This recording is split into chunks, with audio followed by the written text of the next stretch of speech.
Hey everyone, welcome to another episode of Journeys with Jay. A special shout out if this is your first video, and to the folk that have come back, thanks so much for your continued support. In this episode of Journeys with Jay, I wrap up my visit to downtown Ottawa in this part 3 video. Let's go. So starting off this episode by exploring Parliament Hill, the main reason why Ottawa is so important. The grounds of Parliament Hill in Ottawa are home to several monuments. In this video, we will only look at a few of them. The first one is a tribute to Sir William Laurier, Canada's first French-Canadian Prime Minister. If you check out part 2 of my Ottawa series, you will learn about the impressive hotel named after him. Sir Laurier strove to build a unified Canada, undivided by language or religion. He created the provinces of Alberta and Saskatchewan in Western Canada. Built in 1967, this monument commemorates William Lyon Mackenzie King, Canada's longest-serving Prime Minister, for 22 years. This is the first of 4 statues to commemorate Canadian Prime Ministers who played major roles in shaping Canada.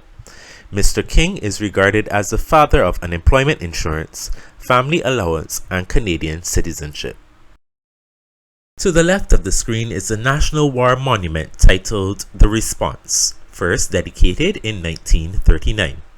In 1982, it was rededicated to those killed in the Second World War and the Korean War, and again in 2014 for those who died in the war in Afghanistan. In 2000, the tomb of the unknown soldier was added to the front. This monument, dedicated to the War of 1812, is made up of 7 figures: a First Nations individual, a militiaman, a British infantryman, a Quebec infantryman, a woman bandaging one of them, a Royal Navy Marine, and a farmer. The War of 1812, also known as the British-American War, was launched by the United States against the United Kingdom and its allies. The monument was dedicated in 2014, the 200th anniversary of the war's final battle in Canada.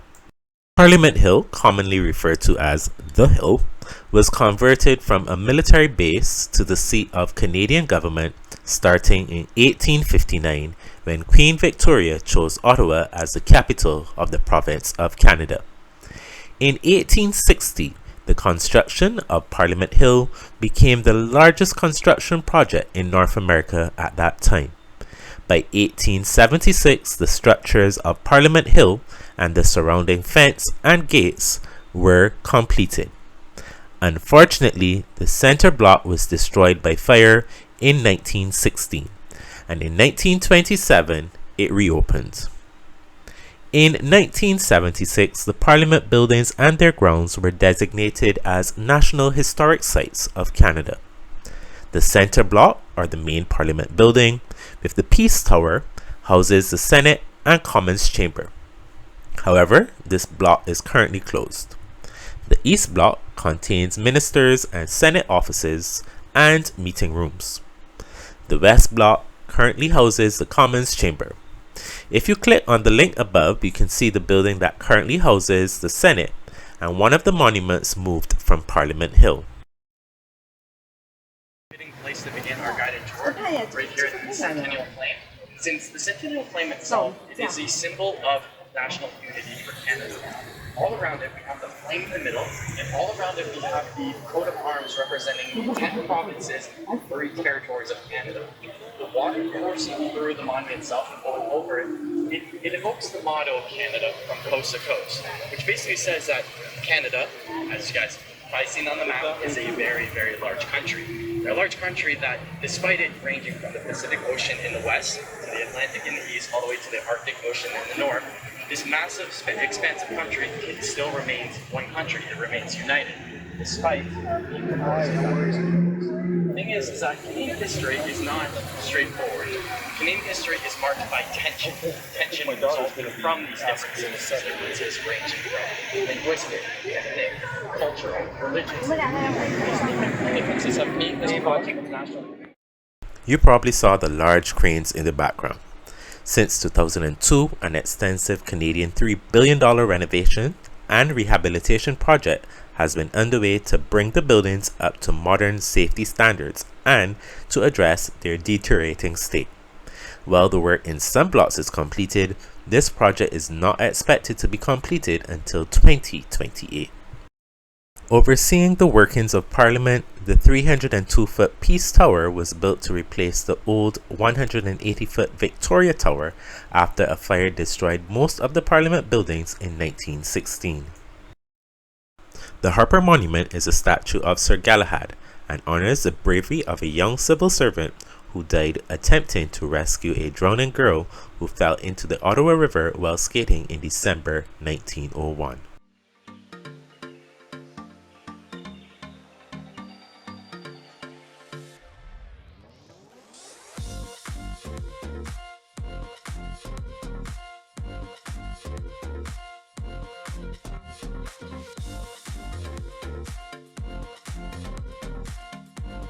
As I was heading south from Parliament Hill, I found Spark Street. Spark Street was converted into an outdoor pedestrian street in 1967, making it the earliest such street or mall in Canada. The Spark Street Mall contains a number of outdoor restaurants and also a number of works of art and fountains. The street is named after Nicholas Sparks, the farmer who early in the mid-19th century cut a path through the woods of his holding that would eventually become the street. Starting in the summer of 1960, the street was closed to vehicular traffic in the summers in an attempt to improve business. This plan was modeled on Toledo, Ohio, which was one of the first North American cities to close down streets in an attempt to recapture customers. The success of these temporary summer closings convinced the city to close the street permanently to vehicles in 1967.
Confederation Park was created in 1967, celebrating the 100th anniversary of the Confederation of Canada.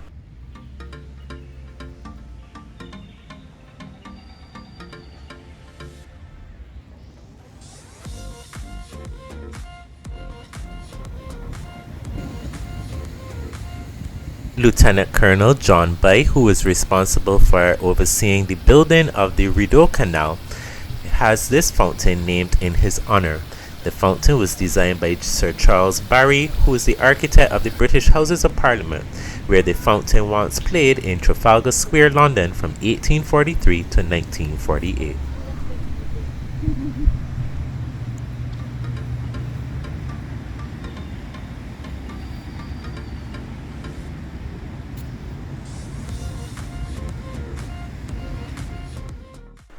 In 1971, the province of British Columbia donated this work of art to commemorate the centennial of its entry into Canada's Confederation.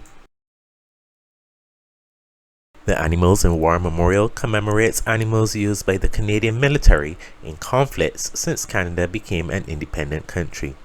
The memorial consists of 3 plaques mounted on stone, a sculpture of a dog, and footprints. The plaques consist of a dedication to mules, a dedication to horses, a dedication to dogs.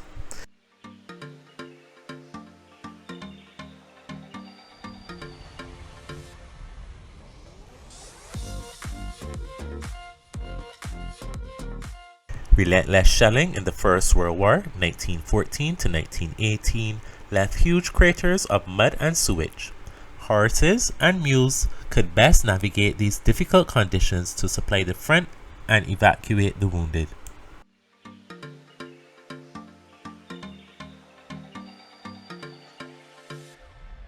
Horses carried soldiers and pulled gun carriages, supply wagons, and ambulances. Many paid the ultimate price, and their loss was mourned by those they served.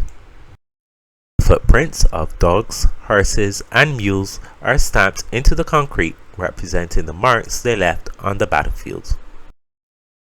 A bronze life-size statue of a medical service dog stands guard over the dedication. It is wearing an authentic replica of a medical backpack that war dogs used during the First World War. Dogs were used as messengers, medical assistants, bomb detectors, and search and rescue workers. Canada's military still employs dogs to this day. 30,000 school children donated pennies to pay for the South African War Memorial to Canadian volunteers who died in the South African War of 1819 to 1902. The plaques honor 16 Ottawa volunteers who died in the South African War, in which 267 Canadians lost their lives.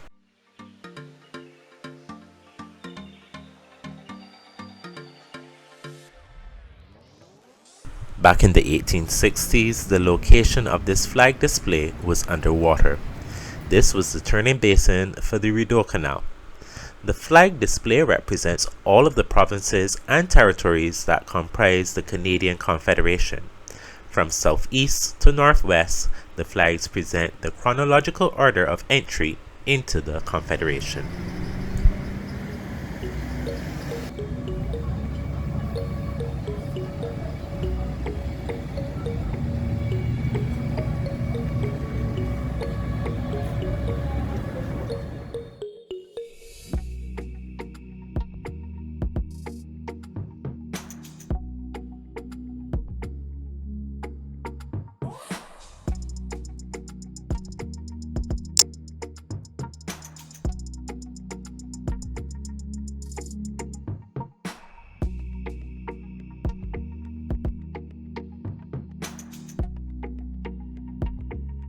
You can learn more about the Rideau Canal from a previous video I did by clicking on the link above or in the description.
The Sappers Bridge plaque acknowledges the contribution of Canadian military engineers on their bicentenary.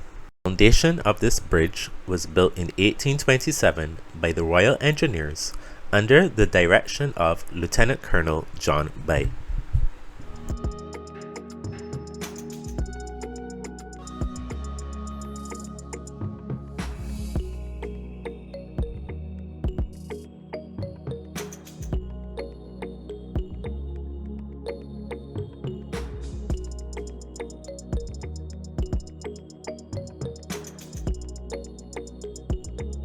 Lord Stanley Gifts Monument, unveiled in 2017, commemorates the donation of the Stanley Ice Hockey Championship trophy by Canada's Governor-General, the Lord Stanley of Preston, in 1893. The 20-foot-high sculpture is representative of the original bowl dedicated by Lord Stanley. The monument cost the government over $4 million Canadian dollars. A large black disc is nearby, in the design of an ice hockey puck.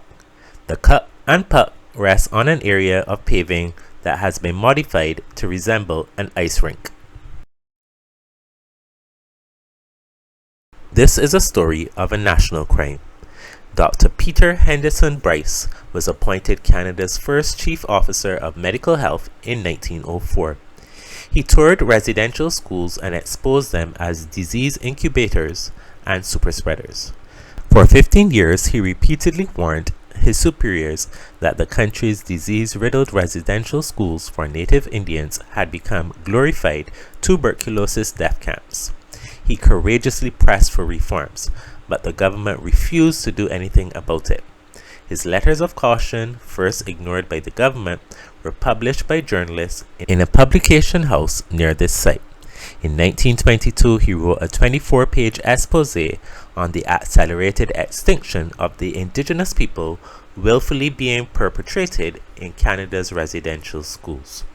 In other words, residential schools typically prepared indigenous children not for life, but for death.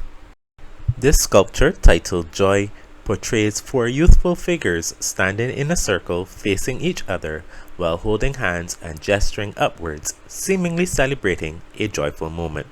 It was unveiled on Spark Street in 1970. The sculpture, interestingly enough, once stood where the Lord Stanley's Gift Monument is currently located. It was relocated as it was commonly being damaged by trucks. It now sits as part of a display called Artist Alley. After a full day of exploring Ottawa by foot, it is time to go home. Catch some of the sights during my bus journey out of the city centre.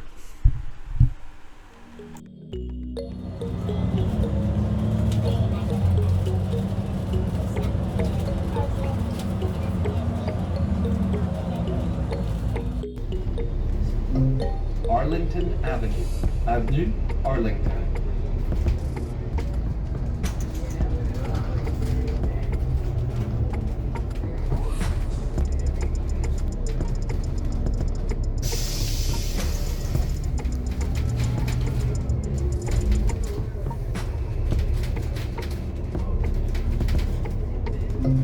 Chamberlain Avenue, Chamberlain.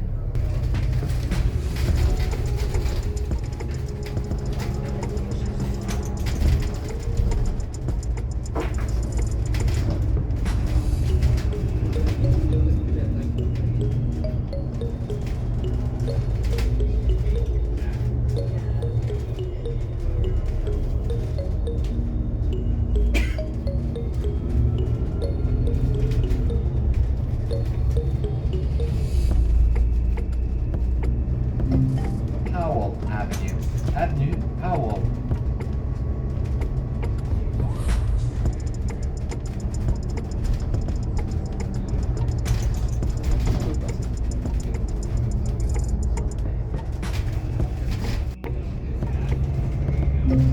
Glebe Avenue, Glebe.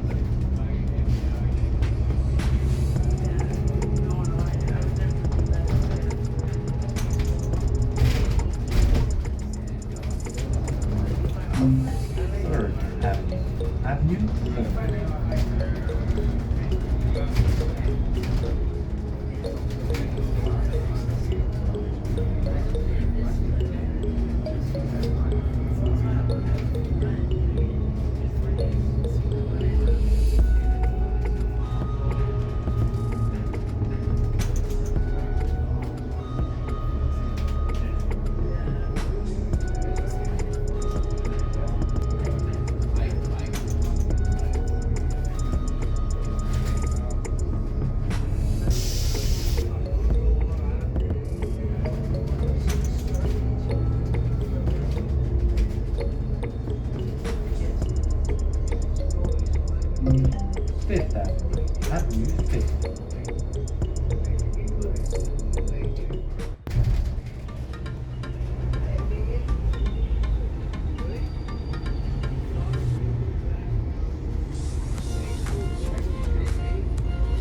a quick stop at the supermarket for some groceries.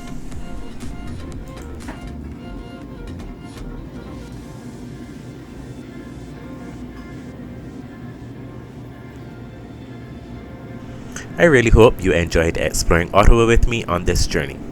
If you haven't as yet, be sure to check out my other 3 videos exploring Ottawa and the Rideau Canal. Stay tuned to see which Canadian city I'm off to next. Leave your guesses in the comment section. Until our next journey, keep safe, God bless. It's your boy Saint J, out.